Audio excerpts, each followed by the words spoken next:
The bar for tech tips seems to be pretty low here on YouTube, so let me show you a common sense tech tip. I cannot get this bolt out. Do I need to get it out? No, not really. I can keep it in there. I'm just laying this to the side though, so it won't come out. Let me mount the camera.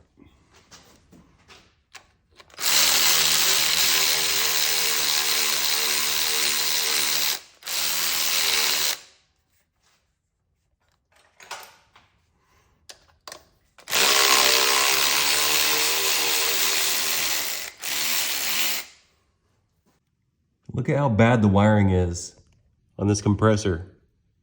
It's all corroded and I can see the green corrosion on that red wire. And it's really bad further up as well. The bottom two bolts were super easy to get to, but I just want to disconnect this AC compressor and lay it to the side. I do not want to take these lines off and take the Freon out of the system. But that top bolt is going to be really tricky to get to because drop test in the icon light.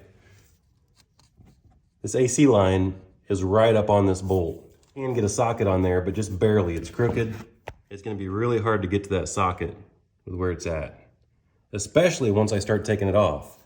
So right here is a perfect place for a non-impact swivel. Impact swivels will be just a little bit too bulky. Go for a non-impact swivel. You can see just how much better this fits right there.